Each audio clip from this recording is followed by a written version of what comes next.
প্রধানমন্ত্রীর পরে হচ্ছে প্রধান বিচারপতি, এরপরে হচ্ছে আপনার মন্ত্রী পরিষদ, এরপরে বিরোধী দলীয় নেতা। একতরফা একটা ট্যাগ দিয়ে তার উপর হামলা করে বসলেন। তার মানে আপনি যদি যোগ্য ব্যক্তিদেরকে নিয়ে আসতেন তাহলে আপনাকে আমরা সেলুট দিতে পারতাম।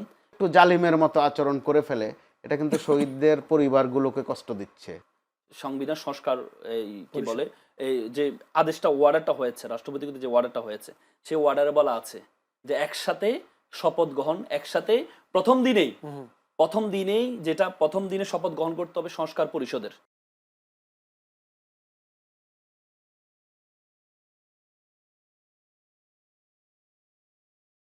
সেখানে বলা হয়েছে যে এখানে যারা নির্বাচিত হবে তারা প্রথম ৩ মাস তাদের কার্যক্রম হবে কনস্টিটিউটিভ অ্যাসেম্বলি, সংবিধান প্রণয়ন, এই কি বলে এই গণপরিষদ হবে, তাদের কাজ হবে সংবিধান প্রণয়ন করা। এলপ্পটা 1970 সালেও হয়েছে। এখানেও যে ওয়ার্ডার আছে, ওয়ার্ডার বলা আছে যে প্রথমে একই দিনে 2টা শপথ গ্রহণ করা হবে, এবং নির্বাচন কমিশন যিনি শপথ দিয়েছেন তিনি কিন্তু সংসদ সদস্যদেরকে আগের দিন 2টি লেটার পাঠিয়েছেন 2টি শপথ গ্রহণ করার জন্য। তাহলে আপনি একটি গ্রহণ করলেন যেটা আপনার জন্য উপকার, আরেকটি গ্রহণ করলেন না যেটা আপনার জন্য উপকার না। আপনি 50% ভোট পেয়ে যেটা গ্রহণ করলেন, 69% জনগণ যে দেশটা কিভাবে চলবে সেটাকে ভোট দিয়েছে সেটাকে আপনি উপেক্ষা করলেন। তাহলে আপনি আপনার মতো করে দেশ চালাবেন? আপনি যদি আপনার মতো করে দেশ চালান, তাহলে শেখ হাসিনা তো নিজের মতো করে দেশ চালাতে চাইছিল, টিকতে পারছে? পারে নাই। পুরো শক্তি, আশেপাশে সকল শক্তি তাকে সহযোগিতা করেছে, এরপর জনগণের বিপ্লবের কাছে টিকতে পারে নাই। তো সুতরাং এই যারা আছে জুলাইয়ের বিপ্লবের উপর, রক্তের উপর দাঁড়িয়ে, তারা তো সুযোগ পেয়েছে না, ওদের সুযোগটা হতো না, এদের সুযোগটা হতো না। যারা দাঁড়িয়ে আছে তাদেরকে দায়িত্বটা নিতে হবে। জুলাইয়ের সাথে যদি আমরা গাদ্দারি করি তাহলে এই বিপ্লব আমাদেরকে খেয়ে ফেলবে। এই মুহূর্তে ছিল যে দেশ কিভাবে সামনে এগোবে, কিভাবে ব্যবসা বাণিজ্য, আমাদের বিনিয়োগ বাড়বে, কিভাবে দেশ স্থিতিশীল হবে, আইন শৃঙ্খলা পরিস্থিতি কিভাবে আমরা ওভারকাম করব, সংসদটা কিভাবে প্রাণবন্ত করা যাবে, সরকার কোথাও ভুল করছে কিনা আমরা সেগুলো ধরবো, সরকারের সমালোচনা করব, বিরোধী দল ভুল করলে সেটারও সমালোচনা করব। ওই একটা প্রেক্ষিত কিন্তু বাংলাদেশে তৈরি হয়েছিল। দেখেন আমরা এগুলোর ধারে কাছেও নাই। আমাদের সামনে নিত্য নতুন নানান উপাদান এমনভাবে ছেড়ে দেয়া হচ্ছে, এতে করে মানুষ কিন্তু কম বেশি বিভ্রান্ত হচ্ছে। আর মনে রাখা উচিত দুটা পক্ষেরই রক্তের উপর দাঁড়িয়ে কিন্তু এই পরিস্থিতিতে আমরা এসেছি। এরই মধ্যে নানান হুঙ্কার দেয়া হচ্ছে, হুঁশিয়ারি দেওয়া হচ্ছে, প্রয়োজনে আরও রক্ত দেব। এগুলো সাহিত্যের ভাষা, কবিতার ভাষা বা রাজপথের ভাষা। এগুলো মানুষের কিন্তু কলিজা ছিঁড়ে যায় এসব কথা শুনলে। কারণ আপনি তো রক্ত দেন নাই ভাই, আপনি বারবার রক্তের কথা বলেন কেন? যারা রক্ত দিয়েছে, যে পরিবারগুলো এখনো হাহাকার করে, ওই পরিবারগুলোর ধারে কাছে একবার গিয়ে দেখেন। যারা স্বজন হারিয়েছে তাদের বেদনাটা একটু উপলব্ধি করার চেষ্টা করেন। কারণ আপনারা বারবার রক্ত দিবেন বলে আপনার সন্তানকে কিন্তু পাঠাচ্ছেন না রাস্তায়, পাঠাচ্ছেন রহিম জলিলের বাচ্চাদেরকে, নিজেদেরটাকে কিন্তু খুব সুন্দর মতো ইনট্যাক্ট রাখছেন, বারবার আবার রক্তের দাওয়াত দিচ্ছেন। এখন রক্তের দাওয়াত আর নয়, প্লিজ দেশ গঠনের চেষ্টা করেন। একটা মোটামুটি লেভেল প্লেইংয়ে কিন্তু আমরা এখন আছি। কারণ আমরা সাদা চোখে যেটা দেখি, বিএনপি বিশাল বিজয় অর্জন করেছে। জামাতে ইসলাম যে অভিযোগ করছে, তাদের অভিযোগ যদি সঠিকও হয়, তাতেও তারা বিরোধী দল। কয়েকটা আসন নিয়ে তারা যে অভিযোগ করেছে, তাহলে এখন সামনের দিকে এগোবার পালা। এমনকি এটাও তো হতে পারে যে কয়েকটা আসন নিয়ে তাদের আপত্তি আছে, এগুলো ভোট আবার গণনাও হতে পারে। তাহলে সরকারটাকে ফাংশন করতে দেন। যেখানে বিএনপি বড় দল এবং মজলুম, জামাতে ইসলামও মজলুম, তো এই দুই মজলুম যখন আবার পেছনের দিকে যায়, অর্থাৎ নিজেরাও একটু একটু জালিমের মতো আচরণ করে ফেলে, এটা কিন্তু শহীদদের পরিবারগুলোকে কষ্ট দিচ্ছে।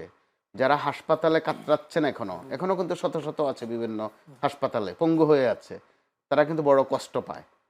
নির্বাচন, তাদের প্রশ্ন ছিল যে নির্বাচন জরুরি কিনা, কিন্তু আমরা যারা পেশাজীবী মানুষ তারা মনে করি একটা নির্বাচন দরকার ছিল, খুব জরুরি ছিল। নির্বাচনটা যথেষ্ট সুন্দর হয়েছে, প্রশ্ন আছে কিন্তু সুন্দর হয়েছে তুলনামূলক। এর মধ্যে কয়েকটা ভালো ভালো কাজও আমরা দেখছি।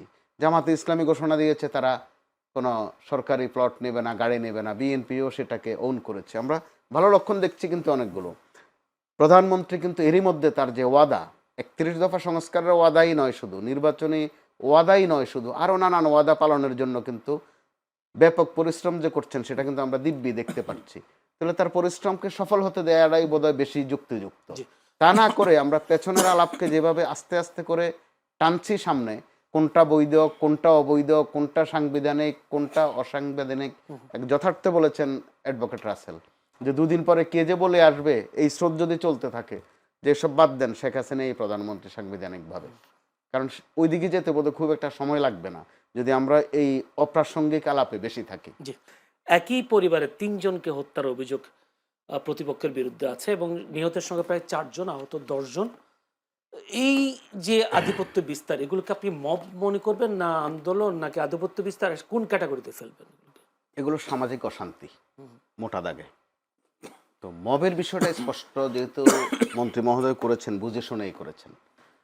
ডক্টর ইউনূসের সময়টাতে সংস্কার কিছু কিছু যে হয় নাই তা নয়, কিন্তু সবচেয়ে মানুষকে ভুগিয়েছে মব, আর বেশি ভুগিয়েছে আমাদের শিল্প সেক্টরকে। মব মানে আমি আমার একটা জানার, মব আর আন্দোলন দুটোর মধ্যে পার্থক্যটা কি আসলে? একটু আছে। জি। আন্দোলনটা ঘোষিত বিষয়, আর মবটা অনেকটাই পান্ডামি টাইপের, একতরফা। বিভিন্ন শিল্প প্রতিষ্ঠানে গিয়ে মব হয়েছে। তো আমি যদি গাঁথনিতে যাই, এটা একান্ত আমার নিজস্ব উপলব্ধি যে মূল স্রোতের বাইরে গিয়ে, মূল স্রোত বলতে আমি সরকারকে মিন করছি না, আমাদের সামাজিকতা, আমাদের চিরাচরিত কালচারের বাইরে গিয়ে যখন আপনি নানান ছুতা ধরে শাহবাগে করেন আর শাপলা চত্বরে করেন, মানুষের বাসায় গিয়ে করেন, এগুলো এক ধরনের অসভ্যতা, বর্বরতা। আমরা মব বললে তো মনে হয় যেন আদর করি বুঝি, এগুলো পান্ডামি। এই পান্ডামে আমাদের অর্থনীতির সর্বনাশ করেছে গত 1.5 বছরে। ডক্টর ইউনূস সরকার এই জন্য কিন্তু কলঙ্কিত হয়ে আছে, বিশেষ করে একটি বিষয়ে। দেখা গেছে কথা নাই, বার্তা নাই, ধরা নাই, ছোঁয়া নাই, হঠাৎ করে এক জায়গায় গিয়ে অবরোধ করে বসলেন, কোনো অফিসে গিয়ে হামলা করে বসলেন, কাউকে একতরফা একটা ট্যাগ দিয়ে তার উপর হামলা করে বসলেন, তাকে বলে বসলেন ফ্যাসিস্টের সহযোগী। এগুলো কিন্তু খুব বাজে নেচার, যেটা আওয়ামী লীগ আমলে আমরা কিন্তু দেখেছি আরেক ফরম্যাটে, যে যাকে আপনার পছন্দ হবে না তার নামে রাজাকার। ডক্টর ইউনূস আমলে আমরা দেখলাম যাকেই আপনি টার্গেট করবেন তাকে প্রথমে নাম দিয়ে দেবেন, সে হচ্ছে ফ্যাসিস্টের সহযোগী অথবা দোসর। গত কয়েকদিন শুরু হয়েছে আবার, যেহেতু বড় দল দুটার মধ্যে বিরোধ, কার নাম সুপ্ত কার নাম গুপ্ত, এগুলো কিন্তু আমাদেরকে ভোগাবে। যে যেখানে সুবিধা পায়, প্রকৃত অর্থে যে গুপ্ত বা সুপ্ত ছিল সেও দেখবেন গুপ্ত বলে আওয়াজ দেয় একটা, অর্থাৎ অন্যকে ঘায়েল করার এই যে দাওয়াইটা লুপে নিচ্ছে কিন্তু দুষ্টচক্র, তারা বরাবরই এটা করে। আমি বলতে চাই এটা হচ্ছে এক ধরনের টোকাই শ্রেণী, টোকায় শুধু নানান কিছু টোকায়, কোনটা দিয়ে আপনাকে ঘায়েল করবে, কোনটা দিয়ে আরেকজনকে ঘায়েল করবে, অর্থাৎ তার রাজত্ব, তার নিজস্ব একটা রাজত্ব সে কিন্তু কায়েম করে, ওইটাই মূলত ফেসিবাদ। আমি একদম খাঁটি বাংলায় বলতে চাই সেটা বর্বরতা, অসভ্যতা। আমি একটা প্রশ্নের সাথে করি, স্বরাষ্ট্রমন্ত্রী তিনি বলেছেন কোনো দাবি নিয়ে সড়ক অবরোধ করে জনভোগান্তি করা যাবে না, অবশ্যই আপনার প্রয়োজন হলে স্মারকলিপি নিয়ে আসবেন। কিন্তু এই কথা আমার আপনাকে জানার ইচ্ছে যে ইতিহাসে এমন কোনো আন্দোলন আছে কিনা যে জনভোগান্তি তৈরি না করে দাবি আদায় হয়েছে? আছে। আপনি যদি শুধু একটা, আমরা এখন যে পরিস্থিতিতে আছি, যারা সচেতন, একটি মানুষও আপনি পাবেন না যে রাস্তা বন্ধ করে ওখানে একটা নিউসেন্স ক্রিয়েট করা পছন্দ করে, কেউ পছন্দ করে না। এগুলো অনেক হয়েছে, কারণ সময়ের ব্যবধানে। শেখ হাসিনার বিদায়টা অবশ্যই সেটা দিয়ে আমরা তো হতে পারতো যে একটা ফুল স্টপ পড়েছে, হতে পারতো তো, যে অনেক হয়েছে। আপনি খোঁজ নিলে জানতে পারবেন 71-এর পর, 71 বা এর পরবর্তীতে খুব জনপ্রিয় স্লোগান ছিল জালো জালো আগুন জালো। একটা পর্যায়ে জালো জালো শব্দটা শুনতেও মানুষ বিরক্ত হয়েছে। আপনার মনে আছে, এই ক্ষেত্রে বিএনপি কিন্তু পায়োনিয়ার। বিএনপি নিজের ওটা স্মরণ করতে হবে। বেগম খালেদা জিয়াকে যেদিন কারাগারে নেওয়া হয়, আপনার মনে থাকার কথা, তিনি হেঁটে হেঁটে কারাগারে গিয়েছিলেন, দৃষ্টান্ত তৈরি করেছিলেন। ইচ্ছা করলে বিএনপি ওই দিন সারা দেশে অরাজকতা তৈরি করতে পারত। এর উপর বিএনপির উপর আরও বিভিন্ন সময় যে হামলাগুলো হয়েছে, বিএনপি ইচ্ছা করলে আপনি খেয়াল করেছেন আস্তে আস্তে করে হরতাল, অবরোধ এসব থেকে সরে গেছে। ছোট্ট ছোট্ট বিবৃতি দিয়েও কিন্তু অনেক ইফেক্টিভ আন্দোলন করেছে। অথবা সুনির্দিষ্ট জায়গায় শেষ দিকে মনে থাকার কথা আপনার আরও বেশি করে, যখন বেগম খালেদা জিয়া কারাগারে, তারেক রহমান সাহেব লন্ডনে, বিএনপির ওই সময়ের বেশিরভাগ কর্মসূচি ছিল কিন্তু রাউন্ড টেবিল, সেমিনার, এসবের মধ্য দিয়ে। এগুলো কিন্তু ইফেক্টিভ ছিল। এমনকি 31 দফা যে সংস্কার প্রস্তাব, সেটাও হয়েছিল কিন্তু অত্যন্ত পরিশীলিতভাবে।